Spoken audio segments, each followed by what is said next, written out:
हर सो हीरा छाड़ के करहे आन की आस। ते नर दो जग जाहेंगे सत भाखै रविदास। सत संतोष अर सदाचार जीवन को आधार। रविदास भये नर देवते जिन त्यागे पंच विकार। बाबा पिपल दास गुरु सरवण दास हरिदास गुर जोए। सो हमरी रखया करे बिघन न लागे कोए। धन धन सतगुरु गरीबदास बंदो नित सुबह शाम। चरण कवल को दंडवत कोट कोट प्रणाम। चरण कवल को दंडवत कोट कोट प्रणाम। सतनाम सतनाम।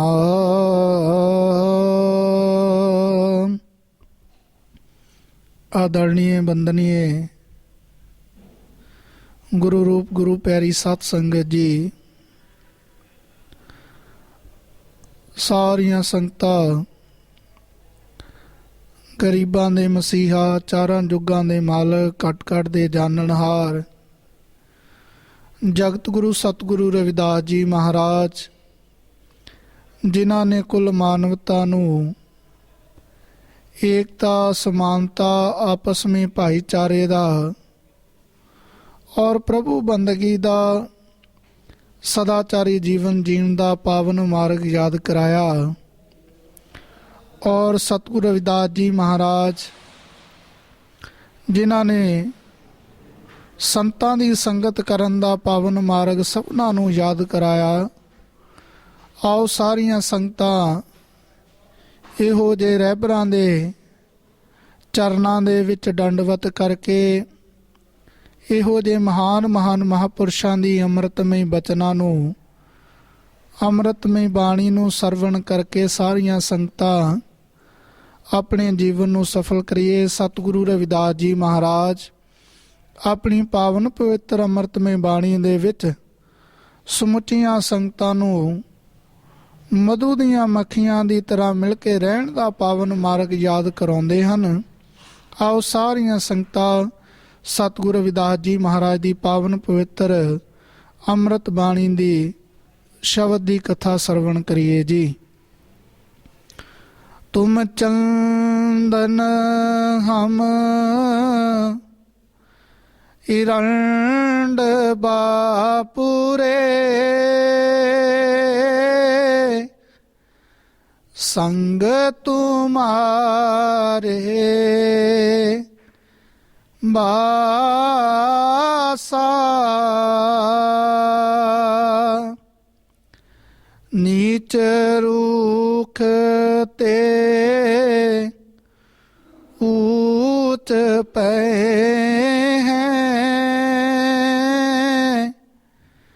गंध सुगंध निवासा।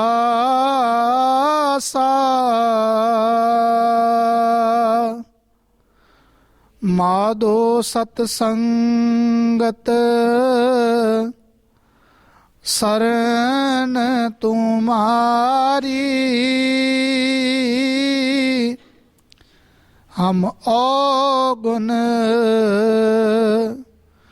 तुम उपकारी। रहो तुम मखतूल ਸੁਪੇਦ ਸਪੀਅਲ ਹਮ ਬਪੂਰੇ ਜਸ ਕੀਰਾ। ਸਤ ਸੰਗਤ ਮਿਲ ਰਹੀ ਹੈ ਮਾਧੋ ਜੈਸੇ ਮਦਪ ਮਖੀਰਾ।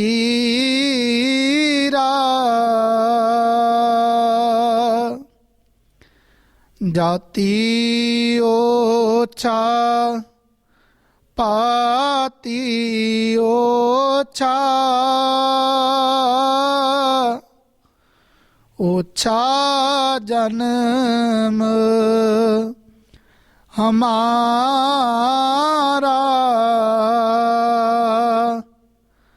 ਰਾਜਾ ਰਾਮ ਕੀ ਸੇਵਨਾ ਕੀਨੀ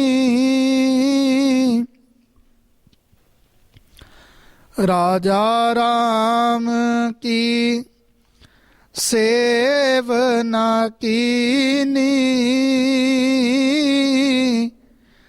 ਕਹਿ ਰਵਿਦਾਸ ਚਮਾਰਾ।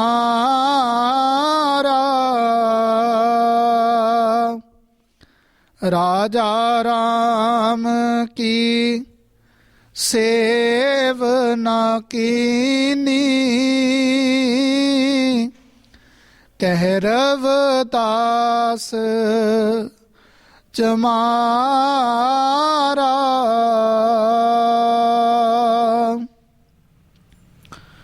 ਤੁਮ ਚੰਦਨ ਹਮ ਇਰੰਡ ਬਾਪੁਰੇ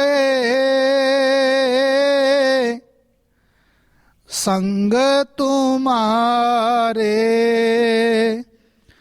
ਬਾਸਾ।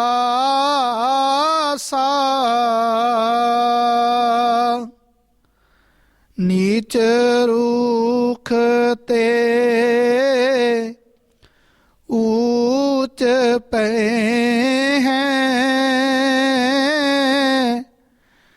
गंध सुगंध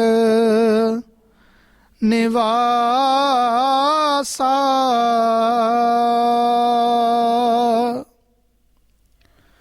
तुम चंदन हम इरंड बापुरे संग तुम्हारे बासा। नीच रूख ते ऊंच भये हैं गंध सुगंध निवासा। सतगुरु रविदास जी महाराज ਸਭਨਾ ਜੀਵਾਂ ਨੂੰ ਪਰਮਾਤਮਾ ਦੇ ਨਾਮ ਦੀ ਸੱਚੀ ਸੁੱਚੀ ਸੰਗਤ ਕਰਨ ਦਾ ਪਾਵਨ ਮਾਰਗ ਯਾਦ ਕਰਾਉਂਦੇ ਹਨ ਔਰ ਸਤਿਗੁਰ ਜੀ ਉਚਾਰਨ ਕਰਦੇ ਹਨ ਕਿ ਪ੍ਰਭੂ ਜੀ ਜੋ ਆਪ ਜੀ ਦਾ ਜੀਵਨ ਹੈ ਤੁਮ ਚੰਦਨ, ਆਪ ਜੀ ਦਾ ਜੀਵਨ ਚੰਦਨ ਦੇ ਸਮਾਨ ਹੈ, ਭਾਵ ਗੁਣਾਂ ਦੇ ਨਾਲ ਭਰਿਆ ਹੋਇਆ ਔਰ ਆਪ ਇਸ ਸੰਸਾਰ ਦੇ ਵਿੱਚ ਚੰਦਨ ਦੇ ਵਾਂਗ ਸ੍ਰੇਸ਼ਟ ਹੋ ਔਰ ਅਸੀਂ ਸੰਸਾਰੀ ਜੀਵ ਵਿਕਾਰਾਂ ਦੇ ਕਰਕੇ ਇਰੰਡ ਦੇ ਵਾਂਗ ਗੁਣਹੀਣ ਹਾਂ। ਔਰ ਸਤਿਗੁਰ ਜੀ ਉਚਾਰਨ ਕਰਦੇ ਹਨ ਜਿਵੇਂ ਚੰਦਨ ਦੇ ਪਾਸ ਇਰੰਡ ਦਾ ਵਾਸਾ ਹੁੰਦਾ ਹੈ ਇਸੇ ਤਰ੍ਹਾਂ ਪ੍ਰਭੂ ਜੀ ਸਾਡਾ ਵਾਸਾ ਆਪ ਜੀ ਦੇ ਪਾਸ ਹੈ।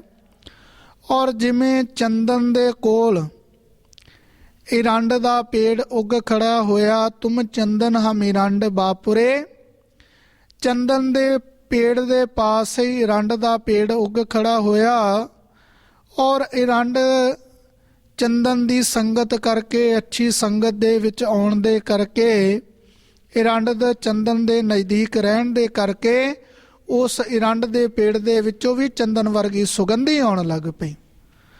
ਤੋ ਗੁਰੂ ਜੀ ਉਚਾਰਨ ਕਰਦੇ ਹਨ ਕਿ ਪਰਮਾਤਮਾ ਜੀ ਜਿਵੇਂ ਚੰਦਨ ਦੇ ਕੋਲ ਰਹਿਣ ਕਰਕੇ ਇਰੰਡ ਵਿੱਚ ਵੀ ਚੰਦਨ ਵਰਗੀ ਸੁਗੰਧੀ ਆ ਜਾਂਦੀ ਹੈ ਅਤੇ ਇਸੇ ਤਰ੍ਹਾਂ ਨੀਚ ਕਿਹਾ ਜਾਣ ਵਾਲਾ ਏਰੰਡ ਵੀ ਚੰਦਨ ਵਰਗਾ ਉੱਤਮ ਬਣ ਜਾਂਦਾ ਹੈ।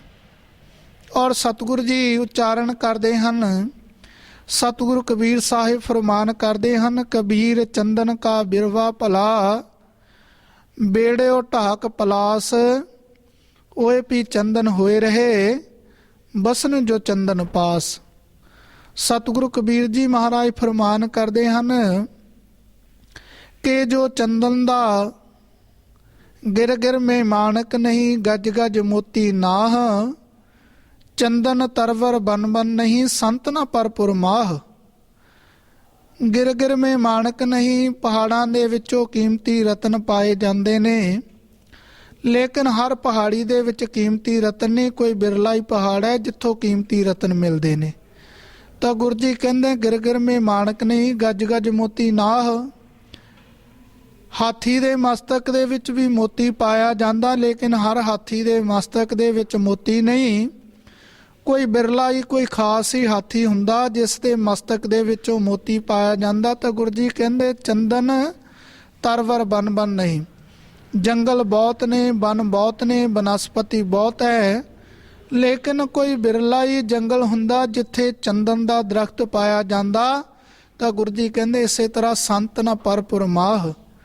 ਪਿੰਡ ਬਹੁਤ ਨੇ, ਨਗਰ ਬਹੁਤ ਨੇ, ਪਰਿਵਾਰ ਬਹੁਤ ਨੇ, ਲੇਕਿਨ ਉਹ ਬਿਰਲੇ ਹੀ ਪਰਿਵਾਰ ਨੇ, ਉਹ ਬਿਰਲੇ ਹੀ ਨਗਰ ਨੇ, ਉਹ ਬਿਰਲੇ ਹੀ ਸ਼ਹਿਰ ਨੇ ਜਿੱਥੇ ਪਰਮਾਤਮਾ ਦੇ ਨਾਮ ਜਪਣ ਵਾਲੇ ਸਾਧੂਆਂ ਦਾ ਵਾਸ ਹੁੰਦਾ। ਤਾਂ ਸਤਿਗੁਰੂ ਕਬੀਰ ਜੀ ਮਹਾਰਾਜ ਫਰਮਾਨ ਕਰਦੇ ਹਨ, ਕਬੀਰ ਚੰਦਨ ਕਾ ਬਿਰਵਾ ਭਲਾ, ਬੇੜਿਓ ਢਾਕ ਪਲਾਸ। ਢਾਕ ਪਲਾਸ ਦੇ ਛੋਟੇ ਛੋਟੇ ਪੇੜ ਹੁੰਦੇ ਨੇ। ਤਾਂ ਗੁਰੂ ਜੀ ਕਹਿੰਦੇ ਕਬੀਰ ਚੰਦਨ ਕਾ ਬਿਰਵਾ ਭਲਾ, ਬੇੜਿਓ ਢਾਕ ਪਲਾਸ, ਓਏ ਪੀ ਚੰਦਨ ਹੋਏ ਰਹੇ, ਬਸਨ ਜੋ ਚੰਦਨ ਪਾਸ। ਔਰ ਚੰਦਨ ਦੇ ਨਜ਼ਦੀਕ ਰਹਿਣ ਦੇ ਕਰਕੇ, ਚੰਦਨ ਦੇ ਕੋਲ ਬਾਸ ਹੋਣ ਦੇ ਕਰਕੇ, ਉਹਨਾਂ ਢਾਕ ਪਲਾਸ ਦੇ ਪੇੜਾਂ ਵਿੱਚੋਂ ਵੀ ਛੋਟੇ ਛੋਟੇ ਬ੍ਰਿਕਸ਼ਾਂ ਵਰਗ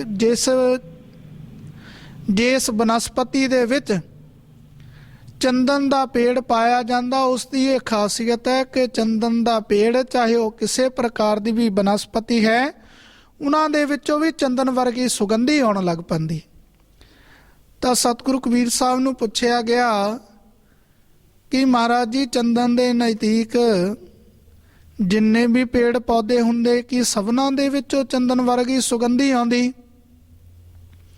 ਤਾਂ ਸਤਿਗੁਰੂ ਕਬੀਰ ਮਹਾਰਾਜ ਫਰਮਾਨ ਕਰਦੇ ਹਨ, ਕਬੀਰ ਬਾਂਸ ਬੜਾਈ ਬੂਡਿਆ, ਇਹ ਮਤ ਡੂਬੋ ਕੋਏ, ਚੰਦਨ ਕੇ ਨਿਕਟੇ ਬਸੇ, ਬਾਂਸ ਸੁਗੰਧ ਨਾ ਹੋਏ।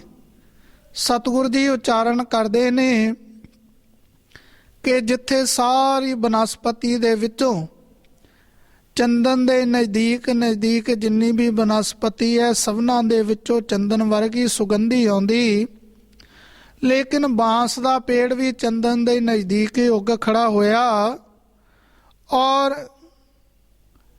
ਚਾਹੇ ਉਸ ਦੀਆਂ ਜੋ ਜੜ੍ਹਾਂ ਨੇ ਉਹ ਚੰਦਨ ਦੇ ਪੇੜ ਦੇ ਨਾਲ ਵੀ ਜੁੜੀਆਂ ਨੇ, ਲੇਕਿਨ ਕਬੀਰ ਬਾਂਸ ਬੜਾਈ ਬੂਡਿਆ, ਇਹ ਮਤ ਡੂਬੋ ਕੋਏ, ਚੰਦਨ ਕੇ ਨਿਕਟੇ ਬਸੇ, ਬਾਂਸ ਸੁਗੰਧ ਨਾ ਹੋਏ।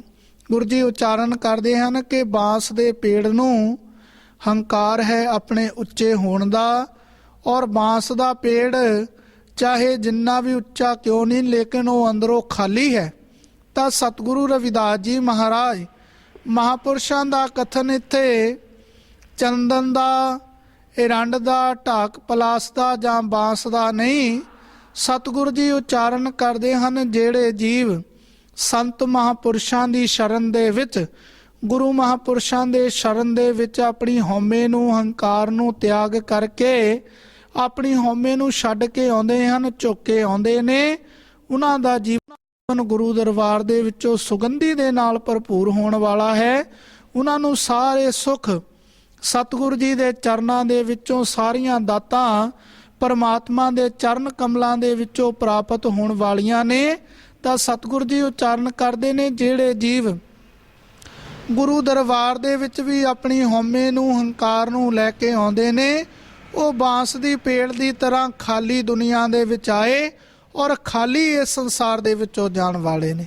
ਤਾਂ ਸਤਿਗੁਰੂ ਰਵਿਦਾਸ ਮਹਾਰਾਜ ਜੀ ਦਾ ਪਿਆਰਾ ਕਥਨ ਹੈ, ਜਬ ਹਮ ਹੋਤੇ ਤਬ ਤੂੰ ਨਾਹੀ, ਅਬ ਤੂੰ ਹੀ ਮੈਂ ਨਾਹੀ। ਗੁਰੂ ਜੀ ਉਚਾਰਨ ਕਰਦੇ ਹਨ, ਪਰਮਾਤਮਾ ਜੀ ਜਬ ਹਮ ਹੋਤੇ ਤਬ ਤੂੰ ਨਾਹੀ, ਜਿੰਨਾ ਚਿਰ ਮਨ ਵਿੱਚ ਮੈਂ ਮੇਰੀ ਸੀ, ਆਪ ਜੀ ਦਾ ਵਾਸ ਨਹੀਂ ਸੀ। ਔਰ ਜਦੋਂ ਪਰਮਾਤਮਾ ਦੇ ਨਾਮ ਦਾ ਹਿਰਦੇ ਦੇ ਵਿੱਚ ਵਾਸ ਹੋ ਗਿਆ, ਫਿਰ ਉੱਥੇ ਮੈਂ ਮੇਰੀ ਦੀ ਗੱਲ ਰਹਿੰਦੀ ਨਹੀਂ। ਔਰ ਜਿਵੇਂ ਸਤਿਗੁਰੂ ਰਵਿਦਾਸ ਜੀ ਮਹਾਰਾਜ, ਜਿਨ੍ਹਾਂ ਨੇ ਸਵੈਮ ਪਰਮਾਤਮਾ ਦੇ ਨਾਮ ਦੀ ਭਗਤੀ ਕੀਤੀ, ਪਰਮਾਤਮਾ ਦੇ ਨਾਮ ਦਾ ਸਿਮਰਨ ਕੀਤਾ ਔਰ ਕੁੱਲ ਮਾਨਵਤਾ ਨੂੰ ਪ੍ਰਭੂ ਸਿਮਰਨ ਦਾ ਪਾਵਨ ਮਾਰਗ ਯਾਦ ਕਰਾਇਆ। ਸਤਿਗੁਰੂ ਰਵਿਦਾਸ ਜੀ ਮਹਾਰਾਜ ਜਿਨ੍ਹਾਂ ਨੇ ਉਚਾਰਨ ਕੀਤਾ, ਪਰਮਾਤਮਾ ਜੀ ਜਿਹੜਾ ਸੱਚੇ ਪਾਤਸ਼ਾਹ ਦੇ ਸ਼ਰਨ ਦੇ ਵਿੱਚ ਆਪਣੀ ਹਉਮੈ ਹੰਕਾਰ ਨੂੰ ਤਿਆਗ ਕਰਕੇ, ਚਾਹੇ ਉਸ ਦਾ ਜੀਵਨ ਇਰੰਡ ਦੇ ਵਾਂਗ ਭਾਵ ਗੁਣਾਂ ਦੇ ਨਾਲ ਵੀ ਭਰਿਆ ਹੋਇਆ, ਲੇਕਿਨ ਜਿਹੜੇ ਜੀਵ ਪਰਮਾਤਮਾ ਦੇ ਭਗਤੀ ਕਰਨ ਵਾਲੇ ਸਾਧੂ ਸੰਤਾਂ ਦੀ ਸ਼ਰਨ ਵਿੱਚ ਚਲੇ ਗਏ, ਉਹਨਾਂ ਦੇ ਜੀਵਨ ਦੇ ਵਿੱਚੋਂ ਪਰਮਾਤਮਾ ਦੇ ਨਾਮ ਦੀ ਵਾਸ਼ਨਾ ਆਉਂਦੀ ਹੈ। ਔਰ ਗੁਰੂ ਜੀ ਉਚਾਰਨ ਕਰਦੇ ਹਨ, ਜਿਹੋ ਜੀ ਕੋਈ ਸੰਗਤ ਦੇ ਵਿੱਚ ਚਲਾ ਜਾਂਦਾ, ਉਸ ਦੇ ਜੀਵਨ ਦੇ ਵਿੱਚ ਉਹੋ ਜਿਹੇ ਗੁਣ ਨਜ਼ਰ ਆਉਂਦੇ ਹਨ। ਤੋਂ ਅਗਲੀਆਂ ਪੰਕਤੀਆਂ ਅੰਦਰ ਸਤਿਗੁਰੂ ਜੀ ਫਰਮਾਨ ਕਰਦੇ ਨੇ, ਮਾਧੋ ਸਤ ਸੰਗਤ ਸਰਨ ਤੁਮਾਰੀ, ਹਮ ਔਗੁਨ ਤੁਮ ਉਪਕਾਰੀ। ਮਾਧੋ ਸਤ ਸੰਗਤ ਸਰਨ ਤੁਮਾਰੀ, ਹਮ ਔਗੁਨ ਤੁਮ ਉਪਕਾਰੀ।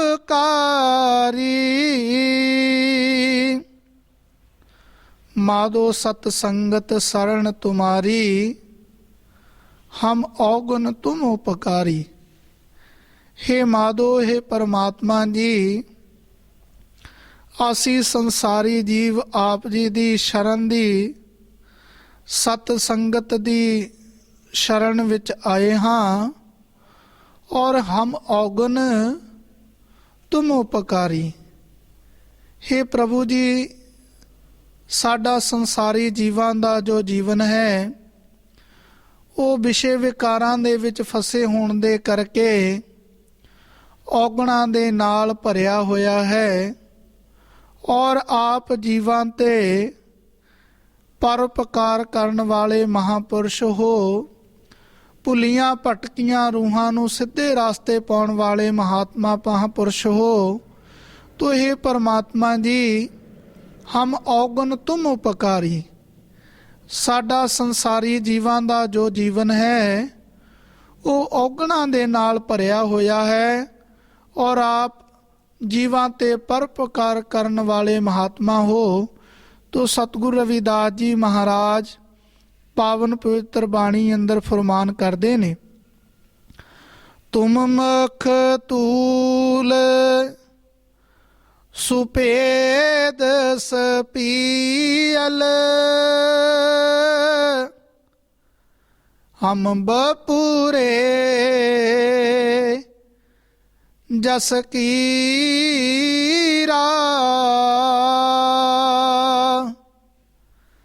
ਸਤ ਸੰਗਤ ਮਿਲ ਰਹੀ ਹੈ ਮਾਧੋ, ਜੈਸੇ ਮਦਪ ਮਖੀਰਾ।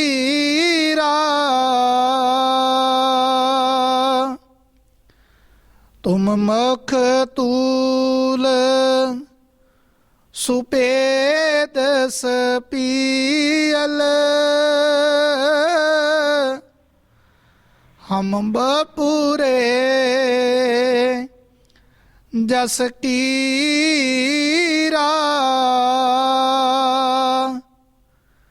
ਸਤ ਸੰਗਤ ਮਿਲ ਰਹੀ ਐ ਮਾਧੋ ਜੈਸੇ ਮਦਪ ਮਖੀਰਾ।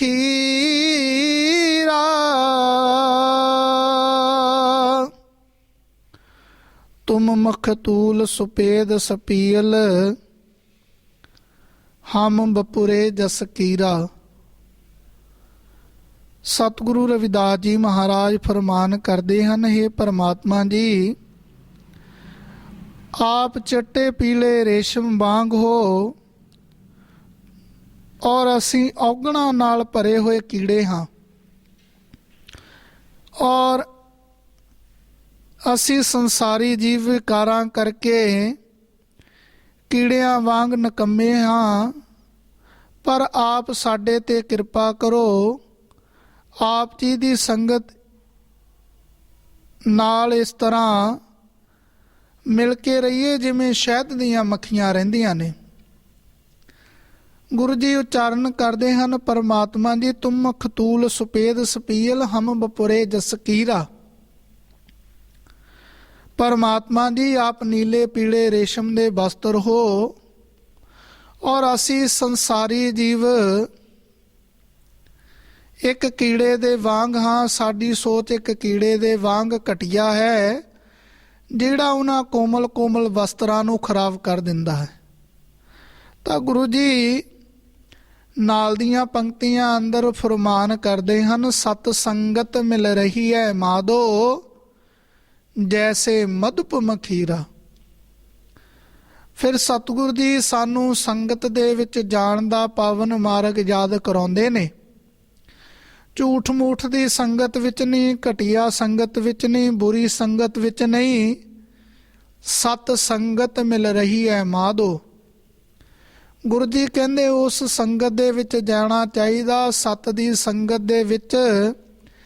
ਜਿਸ ਸੰਗਤ ਦੇ ਵਿੱਚ ਜਾਣ ਦੇ ਨਾਲ ਜੀਵਨ ਬਦਲਣ ਵਾਲਾ ਹੈ, ਜੀਵਨ ਗੁਣਾਂ ਦੇ ਨਾਲ ਭਰਨ ਵਾਲਾ ਹੈ, ਜੀਵਨ ਵਿੱਚ ਅੱਛੀ ਸੋਚ ਆਉਣ ਵਾਲੀ ਹੈ।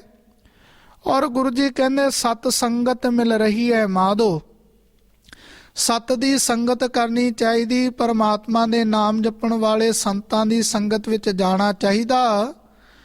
ਔਰ ਸਤ ਸੰਗਤ ਦੇ ਵਿੱਚ ਜਾ ਕੇ ਬੈਠਣ ਦਾ ਮਾਰਗ ਯਾਦ ਕਰਾਉਂਦੇ ਨੇ। ਸਤਸੰਗ ਦੇ ਵਿੱਚ ਬੈਠਣਾ ਕਿਵੇਂ ਚਾਹੀਦਾ, ਤਾਂ ਗੁਰੂ ਜੀ ਯਾਦ ਕਰਾਉਂਦੇ ਨੇ, ਜੈਸੇ ਮਧੁਪ ਮਖੀਰਾ। ਮਧੂ ਦੀਆਂ ਮੱਖੀਆਂ ਦੀ ਉਦਾਹਰਣ ਗੁਰੂ ਜੀ ਦਿੰਦੇ ਕਿ ਮਧੂ ਦੀਆਂ ਮੱਖੀਆਂ ਦੇ ਜੀਵਨ ਤੋਂ ਪ੍ਰੇਰਨਾ ਲੈਣੀ ਚਾਹੀਦੀ। ਮਧੂ ਦੀਆਂ ਮੱਖੀਆਂ ਦੇ ਵਿੱਚ ਸਭ ਤੋਂ ਪਹਿਲਾ ਪ੍ਰੇਮ ਹੈ, ਕਿਉਂਕਿ ਮਧੂ ਦੀਆਂ ਮੱਖੀਆਂ ਦੀ ਇੱਕ ਖਾਸੀਅਤ ਹੈ ਕਿ ਮਧੂ ਦੀ ਮੱਖੀ ਕਦੀ ਗੰਦਗੀ ਦੇ ਉੱਤੇ ਨਹੀਂ ਬੈਠਦੀ, ਕਦੀ ਦੂਸਰੀ ਜਗ੍ਹਾ ਤੇ ਨਹੀਂ ਬੈਠਦੀ। ਹਮੇਸ਼ਾ ਮਧੂ ਦੀ ਮੱਖੀ ਉਹਨਾਂ ਸੁੰਦਰ ਸੁੰਦਰ ਫੁੱਲਾਂ ਦੇ ਉੱਤੇ ਬੈਠਦੀ। ਔਰ ਸਭ ਤੋਂ ਪਹਿਲਾਂ ਮਧੂ ਦੀ ਮੱਖੀ ਦੇ ਵਿੱਚ ਪ੍ਰੇਮ ਹੈ। ਦੂਸਰਾ, ਮਧੂ ਦੀ ਮੱਖੀ ਫੁੱਲਾਂ ਦੇ ਉੱਤੋਂ ਰਸ ਇਕੱਠਾ ਕਰਕੇ ਉਸ ਛੱਤੇ ਦੇ ਵੱਲ ਲੈ ਕੇ ਜਾਂਦੀ, ਜਿਹੜਾ ਮਧੂ ਦੀ ਮੱਖੀ ਨੇ ਛੱਤਾ ਸਵੈਮ ਤਿਆਰ ਕੀਤਾ ਹੋਇਆ। ਕਿਉਂਕਿ ਮਧੂ ਦੀ ਮੱਖੀ ਕਦੀ ਦੂਸਰੇ ਦੇ ਘਰ ਦੇ ਵੱਲ ਔਰ ਸ਼ਹਿਦ ਨਹੀਂ ਲੈ ਕੇ ਜਾਂਦੀ। ਇੱਕ ਜਾਨਵਰ ਹੁੰਦੇ ਹੋਏ ਵੀ ਉਹ ਜਿਹੜਾ ਰਸ ਹੈ, ਫੁੱਲਾਂ ਦਾ ਰਸ, ਆਪਣੇ ਘਰ ਦੇ ਵੱਲ ਲੈ ਕੇ ਜਾਂਦੀ, ਕਦੀ ਦੂਸਰੇ ਦੇ ਘਰ ਨਹੀਂ ਲੈ ਕੇ ਜਾਂਦੀ। ਔਰ ਤੀਸਰਾ, ਮਧੂ ਦੀ ਮੱਖੀ ਦੇ ਵਿੱਚ ਡਿਸਿਪਲਿਨ ਹੈ। ਮਧੂ ਦੀ ਮੱਖੀ ਛੋਟਾ ਜਿਹਾ ਛੱਤਾ ਅਸੀਂ ਦੇਖਦੇ ਹਾਂ ਕਿ ਛੋਟੇ ਜਿਹੇ ਛੱਤੇ ਦੇ ਉੱਤੇ ਬਹੁਤ ਵੱਡੀ ਗਿਣਤੀ ਦੇ ਵਿੱਚ ਮਧੂ ਦੀਆਂ ਮੱਖੀਆਂ ਉਸ ਛੋਟੇ ਜਿਹੇ ਛੱਤੇ ਦੇ ਉੱਤੇ ਇੱਕ ਦੂਸਰੇ ਦੇ ਨਾਲ ਮਿਲ ਜੁਲ ਕੇ ਪਿਆਰ ਦੇ ਨਾਲ, ਡਿਸਿਪਲਿਨ ਦੇ ਨਾਲ ਬੈਠਦੀਆਂ। ਔਰ ਦੂਸਰਾ, ਮਧੂ ਦੀ ਮੱਖੀ, ਇੱਕ ਮਧੂ ਦੀ ਮੱਖੀ ਕਦੀ ਦੂਸਰੀ ਮਧੂ ਦੀ ਮੱਖੀ ਨੂੰ ਡੰਗ ਨਹੀਂ ਮਾਰਦੀ। ਉਹ ਮਧੂ ਦੀਆਂ ਮੱਖੀਆਂ ਆਪਸ ਵਿੱਚ ਪ੍ਰੇਮ ਦੇ ਨਾਲ, ਪਿਆਰ ਦੇ ਨਾਲ, ਸ਼ਰਧਾ ਦੇ ਨਾਲ ਰਹਿੰਦੀਆਂ। ਔਰ ਪ੍ਰੇਮ ਦੇ ਵਿੱਚ ਇੰਨੀ ਸ਼ਕਤੀ ਹੈ, ਪ੍ਰੇਮ ਦੇ ਵਿੱਚ ਇਤਨੀ ਜਾਨ ਹੈ ਕਿ ਉਹ ਫੁੱਲਾਂ ਦੇ ਉੱਤੋਂ ਰਸ ਇਕੱਠਾ ਕੀਤਾ ਹੋਇਆ ਮਧੂ ਦੀਆਂ ਮੱਖੀਆਂ ਦੀਆਂ ਪ੍ਰੇਮ ਦੇ ਕਰਕੇ ਉਹ ਫੁੱਲਾਂ ਦਾ ਰਸ, ਉਸ ਤੋਂ ਸ਼ਹਿਦ ਤਿਆਰ ਹੁੰਦਾ, ਅੰਮ੍ਰਿਤ ਤਿਆਰ ਹੁੰਦਾ, ਜੋ ਕਈ ਬਿਮਾਰੀਆਂ ਦਾ ਇਲਾਜ ਕਰਦੀਆਂ। ਔਰ ਉਹ ਸ਼ਾਇਦ ਮਧੂ ਦੀਆਂ ਮੱਖੀਆਂ ਸਵੈਮ ਨਹੀਂ ਖਾਂਦੀਆਂ, ਉਹ ਦੂਸਰੇ ਸਾਡੇ ਸੰਸਾਰੀ ਜੀਵਾਂ ਦੇ ਕੰਮ ਆਉਂਦਾ ਔਰ ਕਈ ਬਿਮਾਰੀਆਂ ਦਾ ਉਹ ਇਲਾਜ ਕਰਦਾ। ਔਰ ਮਧੂ ਦੀਆਂ ਮੱਖੀਆਂ ਦੇ ਸੰਗਠਨ ਨੂੰ ਦੇਖਦੇ ਹੋਏ, ਉਹਨਾਂ ਦੀ ਇਕਾਗਰਤਾ ਨੂੰ ਦੇਖਦੇ ਹੋਏ, ਜਿਸ ਗਲੀ ਮੁਹੱਲੇ ਦੇ ਵਿੱਚ ਮਧੂ ਦੀ ਮੱਖੀ ਦਾ ਜਿੰਨਾ ਵੱਡਾ ਛੱਤਾ ਲੱਗਾ ਹੋਵੇਗਾ ਤੇ ਉਨਾ ਹੀ ਸੰਸਾਰ ਦੇ ਲੋਕ ਉਸ ਤੋਂ ਡਰ ਕੇ ਨਿਕਲਦੇ ਨੇ, ਬਚ ਕੇ ਨਿਕਲਦੇ ਨੇ ਕਿ ਮਧੂ ਦੀ ਮੱਖੀ ਦੇ ਨਾਲ ਛੇੜਖਾਨੀ ਤਾਂ ਕਰਨ ਦੀ ਬਹੁਤ ਦੂਰ ਦੀ ਗੱਲ, ਲੋਕ ਉਂਗਲੀ ਕਰਨ ਤੋਂ, ਇਸ਼ਾਰਾ ਕਰਨ ਤੋਂ ਵੀ ਘਬਰਾਉਂਦੇ ਨੇ। ਤਾਂ ਉਹ ਗੁਰੂ ਪਿਆਰੀ ਸਤ ਸੰਗਤ ਜੀ, ਜਿਸ ਦਿਨ ਰਵਿਦਾਸੀਆ ਕੌਮ ਇੱਕ ਪਲੇਟਫਾਰਮ ਦੇ ਉੱਤੇ ਹਰ ਦੇ ਨਿਸ਼ਾਨ ਦੇ ਨੀਚੇ ਇਕੱਠੀ ਹੋਵੇਗੀ ਤਾਂ ਇਸ ਸਮਾਜ ਦੇ ਨਾਲ ਛੇੜਖਾਨੀ ਕਰਨ ਦੀ ਤਾਂ ਬਹੁਤ ਦੂਰ ਦੀ ਗੱਲ, ਲੋਕ ਉਂਗਲੀ ਕਰਨ ਤੋਂ, ਇਸ਼ਾਰਾ ਕਰਨ ਤੋਂ ਵੀ ਘਬਰਾਉਣਗੇ। ਤੋ ਆਓ ਸਤਿਗੁਰੂ ਰਵਿਦਾਸ ਜੀ ਮਹਾਰਾਜ ਦਾ ਜੋ ਕਥਨ ਹੈ, ਸਤ ਸੰਗਤ ਮਿਲ ਰਹੀ ਹੈ ਮਾਧੋ ਜੈਸੇ ਮਧੁਪ ਮਖੀਰਾ। ਮਧੂ ਦੀਆਂ ਮੱਖੀਆਂ ਦੇ ਜੀਵਨ ਤੋਂ ਪ੍ਰੇਰਨਾ ਲੈ ਕੇ ਅਸੀਂ ਸਾਰੀਆਂ ਸੰਗਤਾਂ ਰਲ ਮਿਲ ਕੇ ਇੱਕ ਸਾਲ ਸਾਰੇ ਮਧੂ ਦੀਆਂ ਮੱਖੀਆਂ ਦੇ ਜੀਵਨ ਤੋਂ ਪ੍ਰੇਰਨਾ ਲਈਏ ਜੀ। ਤੋ ਅਗਲੀਆਂ ਪੰਕਤੀਆਂ ਅੰਦਰ ਸਤਿਗੁਰੂ ਜੀ ਉਚਾਰਨ ਕਰਦੇ ਹਨ, ਜਾਤੀ ਓਛਾ ਪਾਤੀ ਓਛਾ, ਓਛਾ ਜਨਮ ਹਮਾਰਾ,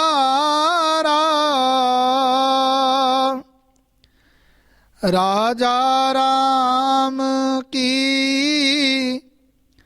सेवना कीनी,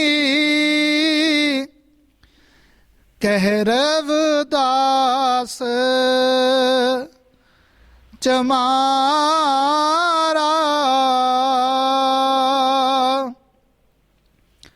जाति ओछा पाती ओछा, ओछा जन्म हमारा,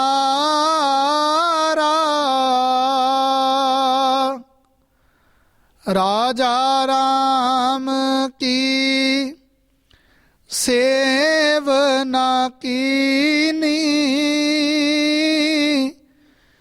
कह रविदास चमारा।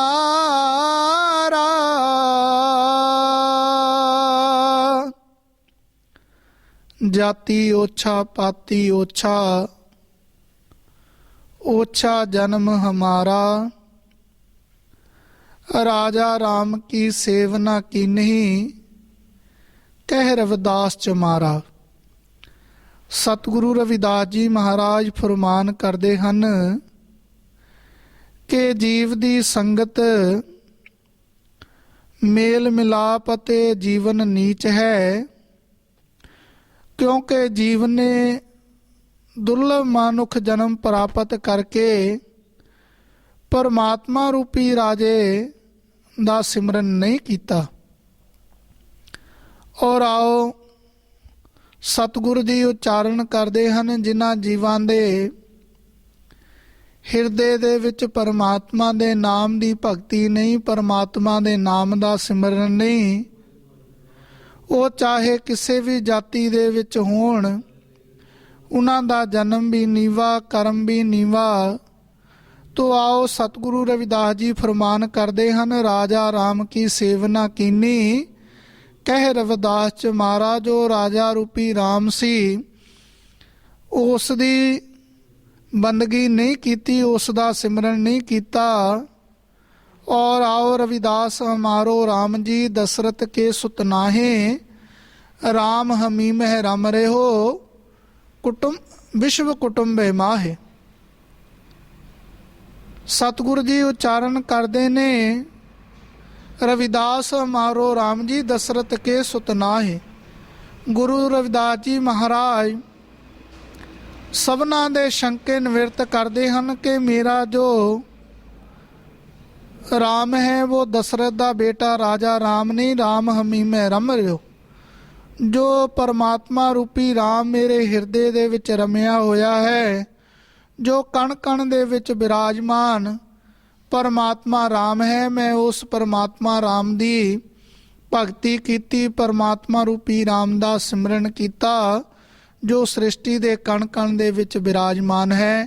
ਤੋ ਆਓ ਆਦਰਣੀਏ ਬੰਦਨੀਏ ਗੁਰੂ ਰੂਪ ਗੁਰੂ ਪਿਆਰੀ ਸਾਧ ਸੰਗਤ ਜੀ, ਸਤਿਗੁਰੂ ਰਵਿਦਾਸ ਜੀ ਮਹਾਰਾਜ ਸਮੁੱਚੀ ਕਾਇਨਾਤ ਨੂੰ ਪਰਮਾਤਮਾ ਦੇ ਨਾਮ ਦੀ ਭਗਤੀ ਕਰਨ ਦਾ ਪਾਵਨ ਮਾਰਗ ਯਾਦ ਕਰਾਉਂਦੇ ਨੇ। ਔਰ ਇਸ ਸੰਸਾਰ ਦੇ ਵਿੱਚ ਪਰਮਾਤਮਾ ਦੇ ਨਾਮ ਤੋਂ ਬਿਨਾਂ ਕੋਈ ਵੀ ਕੰਮ ਆਉਣ ਵਾਲਾ ਨਹੀਂ। ਪਰਮਾਤਮਾ ਦਾ ਨਾਮ ਜੋ ਇਸ ਸੰਸਾਰ ਦੇ ਵਿੱਚ ਵੀ ਕੰਮ ਆਉਣ ਵਾਲਾ, ਔਰ ਪਰਮਾਤਮਾ ਦੀ ਦਰਗਾਹ ਦੇ ਵਿੱਚ ਵੀ ਜਿਸ ਦੇ ਨਾਲ ਸਫਲਤਾ ਮਿਲਣ ਵਾਲੀ ਹੈ। ਕਹੋ ਰਵਿਦਾਸ ਭਇਓ ਜਬ ਲੇਖੋ, ਜੋਈ ਜੋਈ ਕੀਨੋ, ਸੋਈ ਸੋਈ ਦੇਖਿਓ। ਸਤਿਗੁਰੂ ਜੀ ਉਚਾਰਨ ਕਰਦੇ ਹਨ ਕਿ ਜਿਹੋ ਜਿਹਾ ਕਿਸਾਨ ਜ਼ਮੀਨ ਦੇ ਵਿੱਚ ਬੀਜ ਬੋਂਦਾ ਹੈ, ਉਹੋ ਜਿਹਾ ਉਸ ਨੂੰ ਫਲ ਪ੍ਰਾਪਤ ਹੁੰਦਾ ਹੈ। ਤੋ ਗੁਰੂ ਪਿਆਰੀ ਸਾਧ ਸੰਗਤ ਜੀ, ਆਓ ਇਸ ਅੰਤਰ ਰੂਪੀ ਆਤਮਾ ਦੀ ਖੇਤੀ ਦੇ ਵਿੱਚ ਪਰਮਾਤਮਾ ਦੇ ਨਾਮ ਦਾ ਬੀਜ ਬੋਈਏ, ਔਰ ਉਹ ਪਰਮਾਤਮਾ ਦੇ ਨਾਮ ਦਾ ਬੀਜ ਪਰਮਾਤਮਾ ਦੀ ਭਗਤੀ ਕਰਨ ਵਾਲੇ ਸੰਤ ਮਹਾਂਪੁਰਸ਼ਾਂ ਦੇ ਚਰਨਾਂ ਦੇ ਵਿੱਚੋਂ ਪ੍ਰਾਪਤ ਹੋਣ ਵਾਲਾ ਹੈ। ਤੋ ਆਓ ਸਤਿਗੁਰੂ ਰਵਿਦਾਸ ਜੀ ਮਹਾਰਾਜ ਸਮੁੱਚੀ ਮਾਨਵਤਾ ਨੂੰ ਪਰਮਾਤਮਾ ਦੇ ਨਾਮ ਦੀ ਭਗਤੀ ਕਰਨ ਦਾ, ਸੰਤਾਂ ਦੀ ਸੰਗਤ ਕਰਨ ਦਾ, ਨਸ਼ਿਆਂ ਦਾ ਤਿਆਗ ਕਰਨ ਦਾ, ਔਰ ਆਪਣੇ ਬੱਚਿਆਂ ਨੂੰ ਵਧੀਆ ਐਜੂਕੇਸ਼ਨ, ਵਧੀਆ ਵਿੱਦਿਆ ਪੜ੍ਹਾਉਣ ਦਾ ਪਾਵਨ ਮਾਰਗ ਯਾਦ ਕਰਾਉਂਦੇ ਨੇ। ਆਓ ਸਾਰੀਆਂ ਸੰਗਤਾਂ ਸਤਿਗੁਰੂ ਰਵਿਦਾਸ ਜੀ ਮਹਾਰਾਜ ਦੀ ਪਾਵਨ ਪਵਿੱਤਰ ਅੰਮ੍ਰਿਤਮਈ ਬਾਣੀ ਨੂੰ ਪੜ੍ਹੀਏ, ਸਰਵਣ ਕਰੀਏ, ਔਰ ਸਾਰੀਆਂ ਸੰਗਤਾਂ ਸਤਿਗੁਰੂ ਜੀ ਬਾਣੀ ਤੋਂ ਭਾਰੀ ਲਾਭ ਪ੍ਰਾਪਤ ਕਰੀਏ ਜੀ। ਤੋ ਦਾਸ ਇੱਥੇ ਆਪਣੀ ਬਾਣੀ ਨੂੰ ਵਿਰਾਮ ਦਿੰਦੇ ਹੋਏ ਜੈ ਗੁਰਦੇਵ, ਧੰਨ ਗੁਰਦੇਵ, ਸਤਨਾਮ ਸਤਨਾਮ ਸਤਨਾਮ। ਬੋਲੇ ਸੋ ਨਿਰਭੈ ਸ਼੍ਰੀ ਗੁਰੂ ਰਵਿਦਾਸ ਮਹਾਰਾਜ ਕੀ ਜੈ।